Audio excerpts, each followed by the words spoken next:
Good afternoon all everyone. তোমরা সবাই কেমন আছো? নিশ্চয়ই ভালো আছো। Welcome back to my channel Arpita De hashtag my blog. আজকে হচ্ছে তোমাদের বুধবার, ওয়েডনেসডে। তোমরা সোমবার অবধি ব্লগ দেখেছো, তারপরে আমি ব্লগ করতে পারিনি, মানে বিকজ আমি ব্লগ করিনি বলতে গেলে কদিন 2-3 দিন ধরে। যাই হোক, তোমরা শাড়ি ব্লগগুলো দেখেছো, দেখছিলাম। লাইক সেরকম কোনো কমেন্ট সেরকম আসেনি।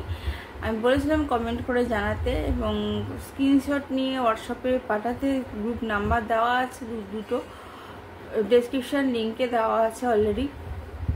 যাই হোক, তোমরা কে কি করছো না করছো আমি জানি না। তোমরা যারা যারা আমাকে চেনো তারা তো ঠিক আছে, যারা চেনো না এখনো পর্যন্ত শুধু ব্লগেই দেখেছো তাদের কথা বলছি, প্লিজ হাই হ্যালো অ্যান্ড তোমরা কমেন্ট লিখে জানাও। আর প্লাস এবং তোমরা হোয়াটসঅ্যাপে যেই নাম্বারটা দেওয়া আছে, তো ওই নাম্বারে গিয়ে অবশ্যই হাই হ্যালো পাঠাও এবং তোমাদের স্ক্রিনশট নিয়ে, যে শাড়িগুলো তোমাদের ধরো পছন্দ হচ্ছে, স্ক্রিনশট নিয়ে ওই হোয়াটসঅ্যাপে মানে যে নাম্বারটা দেওয়া আছে এখানে পাঠিয়ে দাও। যদি ভালো লাগে কিছু লাইক শেয়ার সাবস্ক্রাইব অবশ্যই করতে বলছি, বিকজ শেয়ার না করলে আর বিজনেসটা কী করে হবে। চলো, ছেড়ে এসে গেছে। এখন রাত্রি 10টা বাজে। 10টার সময় ভেবেছিলাম ব্লগ করব, কিন্তু ব্লগ করবো না কি, মানে কিছু দেখাবো, শেয়ার করবো, বাট করা হয়ে উঠলো না। আর এত সেজে গুজে আছি কেন? ব্লগ করার জন্য শুধু নয়, আজকে আমাদের বাড়িতে গণপতি বাপ্পা এসছে। কারণ শুক্রবার না, শনিবার দিনকে গণপতি বাপ্পার পুজো। তো আজকে থেকে তার শুভ সূচনা হলো, তার জন্য একটুখানি সেজে গুজে নিয়েছিলাম। তো আমি টিপটা খুলিনি, টিপটা খুলে ফেলবো অলরেডি। এত বড় টিপ আমি কোনোদিনও পড়িনি, গণপতি বাপ্পা এসছে বলেই পড়েছি। আর গণেশ পুজোর দিনকে তো খুব ভালো করে দারুণ করে সাজবো। জানি না কতটা কি সাজতে পারবো, সময় থাকবে কতটা কি জানি না। 11টা 40-এ মোট কথা শুভ চতুর্থ মানে আরম্ভ হচ্ছে চতুর্দশী, মানে যেটা চতুর্দশী মানে আমি তাও কী সব বলছি জানি না। চতুর্থী মানে গণেশ চতুর্থী, চতুর্দশী আলাদা, গণেশ চতুর্থী আরম্ভ হচ্ছে। আর আমি থাকবো ব্যস্ত। হ্যাঁ, শনিবার দিনকে হচ্ছে সেটা। 19 শনিবার দিন 19 নাকি? তাহলে শনিবার দিন হচ্ছে তোর 7 তারিখ। হ্যাঁ, 7 তারিখ। 7 তারিখ। ও তাহলে ঠিক আছে, তাহলে আমি গণেশ ঠাকুর এসে গেছে, কিন্তু মুখটা দেখাতে পারবো না, তাই জন্য আমি আর দেখালাম না। আজকে যখন দিনকে পুজো করব সেদিনকে তো মুখটা খুলবো এবং সেদিনকে সুন্দর করে সাজাবো, ডেকোরেশন করব যতটুকুই সম্ভব এই বাড়িতে, অন্তত ততটুকু। যখন আবার বাড়িঘর হবে তখন তো তোমরা দেখতেই পারবে। আচ্ছা আচ্ছা, bye bye and good night, see you again tomorrow. Good morning everyone, সবাই কেমন আছেন? ভালো আছে। আজকে দেখতে পাচ্ছ যে সকাল সকালে আমি ব্লগটা নিয়ে বসেছি। আর আমার কদিন ধরে না আমার শরীরটা খারাপ লাগছে, খুব ঘুম পাচ্ছে, নিজের ভেতর থেকে কোনো কিছু ভালো লাগছে না। চাই না কেন, কিসের জন্য, ওয়েদারের জন্য নাকি না নিজেরই শরীরটা খারাপ হতে টায়ার্ড লাগছে আর কি, মানে ভালো লাগছে না বেশি কিছু করতে, বেশি কিছু মাথা ঘামাতে, বেশি কিছু কোনো ব্যাপারে করতে। অ্যাকচুয়ালি কি বলতো, আমি যখন কেউ নতুন কিছু স্টার্ট করে বিজনেস, তখন সেটা স্টার্টিংয়েই তো মানে খুব ভালো কিছু রেসপন্স পায় না। তো স্বাভাবিকভাবে আমারও সেই জায়গা থেকে খারাপ লাগছে। তো এছাড়া রেসপন্স পাওয়ার থেকে বড় কথা হচ্ছে, মানে আমি ধরো কার থেকে যখন কিছু জিনিস নিয়ে বিক্রি করব, তাকে আমার কিছু টাকা তো দেওয়া উচিত, সে যেই হোক। আমি কিনি চাই না, নিজের জন্য কিনেছি না কিনি, আমাদের বিক্রি করার জন্য কিনেছি বা বিক্রি করার জন্য নিচ্ছি, দেখাচ্ছি। যদি ধরো সেই শাড়িগুলো পরে নাই থাকে তাহলে আমার ওরম দেখে লাভও নেই। একটা মানুষ সেও যে পয়সা খরচা ধরে সে শাড়িগুলো নিয়ে আসছে কিনে, আমি তার থেকে নিয়ে দেখাচ্ছি বা কিছু করছি। যাই হোক, তোমরা তো বুঝবে অনেকে আমি কি বলতে চাইছি। আমার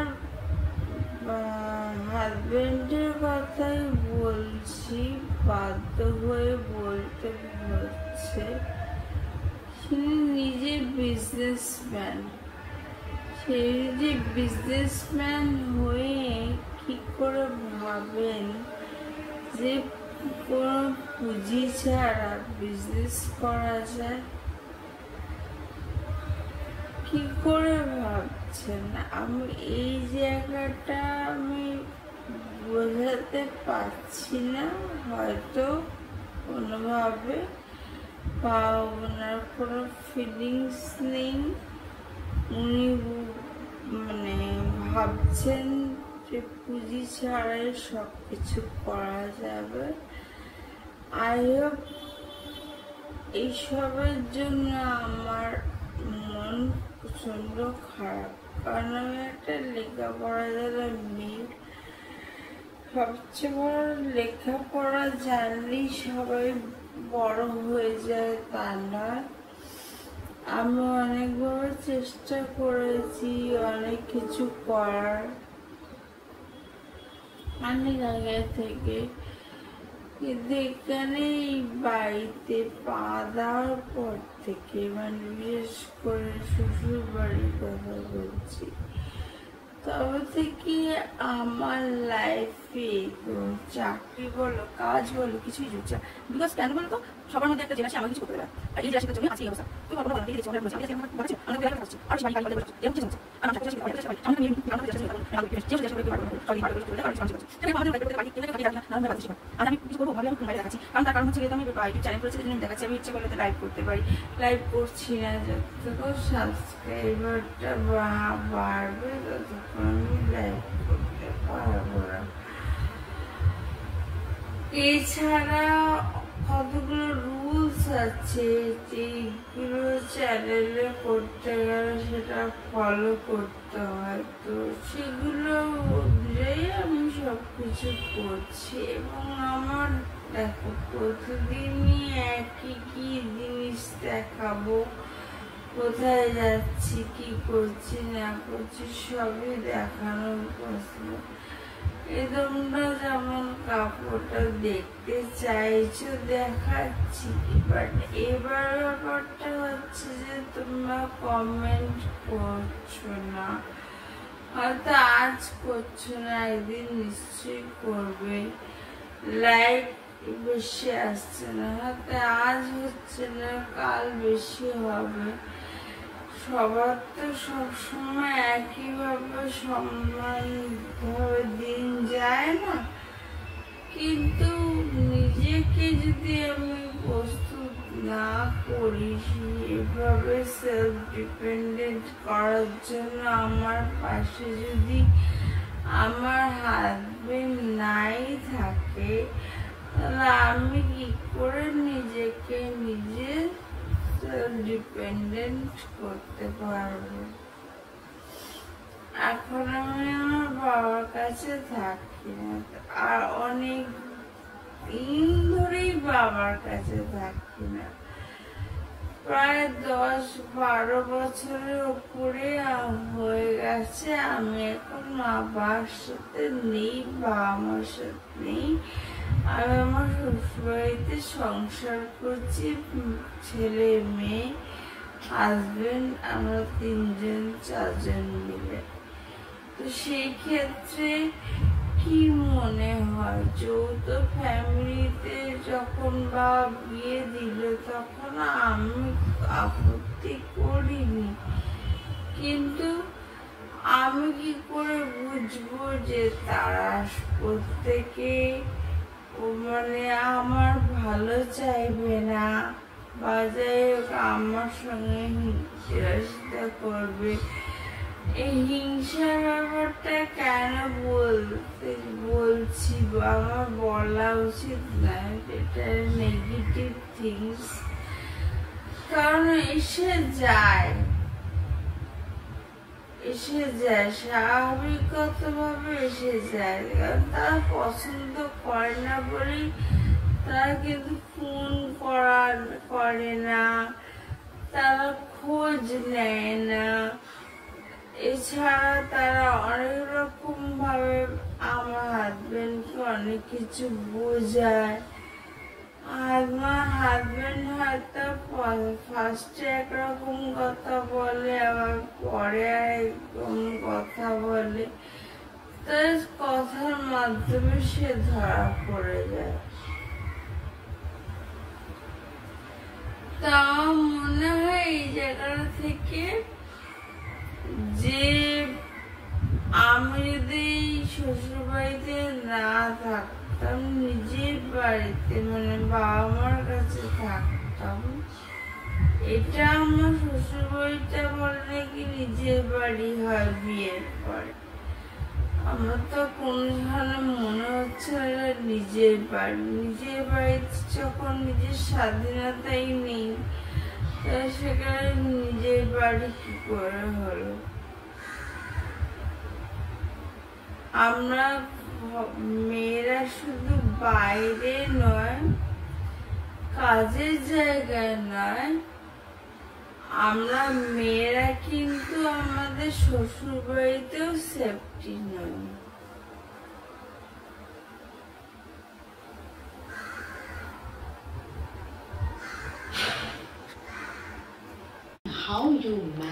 গুড ইভিনিং অল এভরিওয়ান, তোমার সঙ্গে নিশ্চয়ই ভালো আছো। Welcome back two good evening, জায়গায় এখানে গুড মানে নাইট হতে চলেছে। তো ইভিনিং, হ্যাঁ গুড নাইট হতে চলেছে।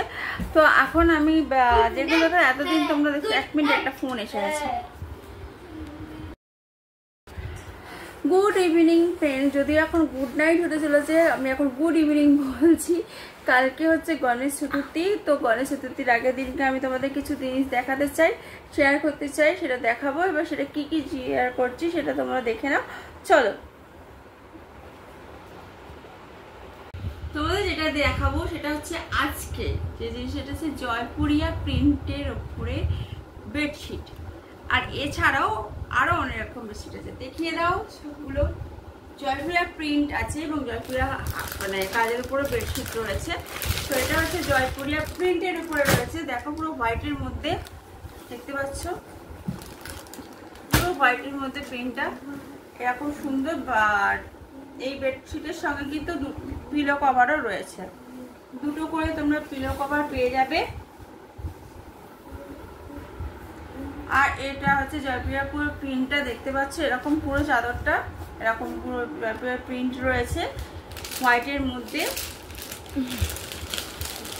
খুব সুন্দর। এই চাদরগুলো হচ্ছে 1600 টাকা করে, মানে 1600। জয়পুরিয়া প্রিন্টের দাম আছে, তোমরা অন্য জায়গায় গেলে এটা এরকমই পাবে বা এর থেকে বেশি দামে পাবে। 1600 সরি। এরকম রাজস্থানী ঘরোয়ানার চাদর রয়েছে, বেডশিট, যেগুলো পুরো রাজস্থানী ঘরোয়ানা। এই বেডশিটগুলো খুব সুন্দর, দেখো বর বউ মানে রাজস্থানে যেটা হয় আর কি, রাজস্থানী ঘরোয়ানা রয়েছে। এই বেডশিটগুলো হচ্ছে সব কটা 2000 করে, 2000 করে এই বেডশিটগুলো তোমরা সচরাচর কোথাও পাবে না।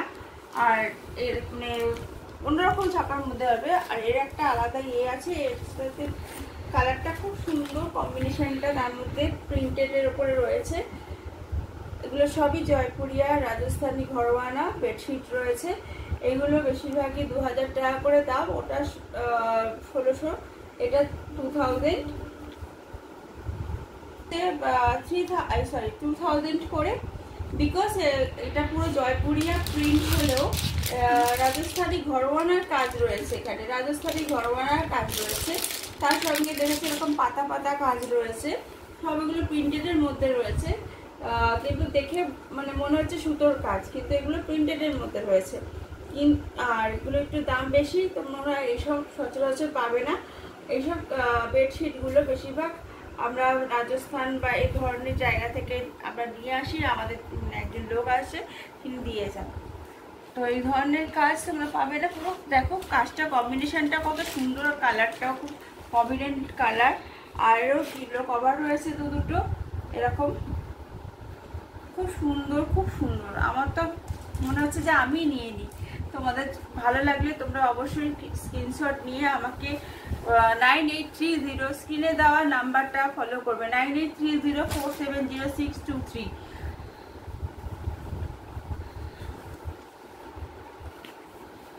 এইসব যে কোনো চাদর, দেশের চাদর নয়, জয়পুরিয়া প্রিন্টের ওপরের চাদর, জয়পুরিয়া প্রিন্ট রাজস্থানী ঘরোনা চাদর বেডশিটগুলো এরকমই দাম হয়ে থাকে। আজকে আমি ঘরে বসে করছি, এরপরে বুটিক দেখতে পারবে তোমরা ক্রমশ আরো দিন বা আসছে। তো এই সবে স্টার্ট। এবার দেখো এরকম বেড কভার কি দেখেছো? পুরো খবরের কাগজ, দেখো পুরো খবরের কাগজ, এটা শাড়ি নয় কিন্তু, শাড়িতে এরকম দেখেছো। এবার একটা বেড কভারের উপর দেখো এরকম রয়েছে, পুরো খবরের কাগজ, ভাবতে পারছো? ইংলিশ পেপার মনে হচ্ছে, ইংলিশ নিউজ পেপার। হ্যাঁ ইংলিশ নিউজ পেপার মনে হচ্ছে। তো এই যে এই ধরনের বেড কভারটা হোয়াইটের মধ্যে ব্লু দিয়ে পুরো এই বেড কভারটা এরকম টাইপের রয়েছে। দেখো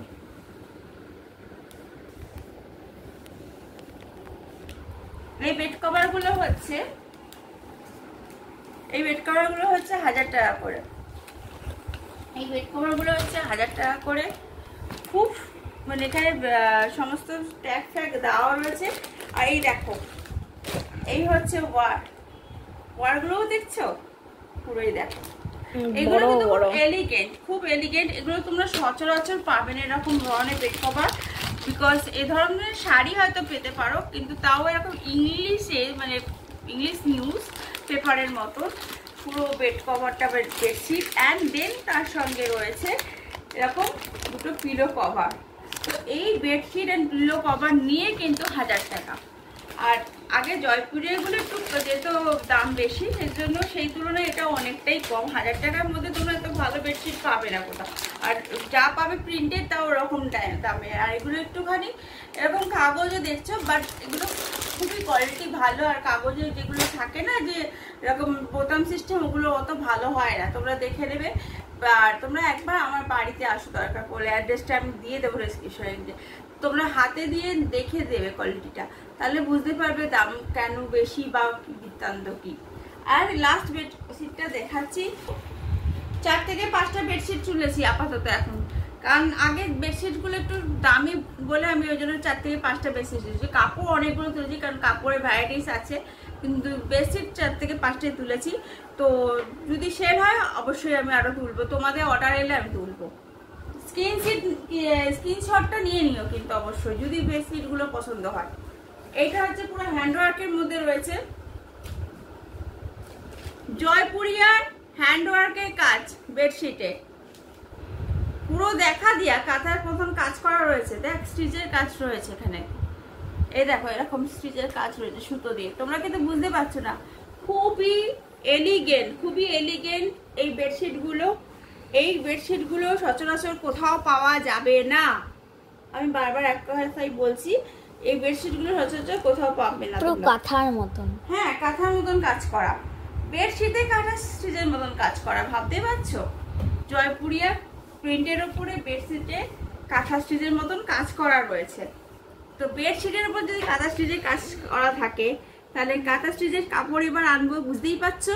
তো কাঁথা স্টিচের কাপড় আসবে, তার আগে তোমাদের রিকোয়ারমেন্ট চাই, তোমরা আমাকে কমেন্ট বক্সে লিখে জানাও তোমাদের বেডশিটগুলো কেমন লাগছে। এটা কাল পরশু নাগাদ আপলোড হয়ে যাবে ব্লগটা, ডেসক্রিপশন লিঙ্কে নাম্বার দিয়ে দেবো, অ্যাড্রেস দিয়ে দেবো, বাড়িতে এসে কোয়ালিটি দেখে যাও। এই দেখো বেডশিটের সাথে পিলো কভারও রয়েছে। পিলো কভারগুলোতেও সেম কাজ, পুরো দেখো পুরো হ্যান্ডওয়ার্কের কাজ রয়েছে, কাঁথা স্টিচের কাজ। এটা হচ্ছে জয়পুরিয়া প্রিন্ট, তার মধ্যে কাঁথা স্টিচের কাজ করা। এটার দাম হচ্ছে 2000 অনলি 2000। একটু দাম বেশি, কাঁথা স্টিচের কাজ করা আছে। তারপরে বাইরে আওয়াজ আসছে কেন কি? এখানে গণপতি বাপ্পা আসছে। গণপতি বাপ্পা কালকে আমাদের বাড়িতেও পুজো। তোমাদের সবাই রইল, অনেক অনেক শুভেচ্ছা রইল, ভালোবাসা, অভিনন্দন আর আমন্ত্রণ রইল। চলে আসো আমার বাড়িতে যখন খুশি তখন। আর এই বেডশিটগুলো দেখে যাও, দামি বেডশিট হতে পারে, কিন্তু এরকম বেডশিট তোমরা কোথাও পাবে না, আমি বলে দিতে পারি 100%। টাটা।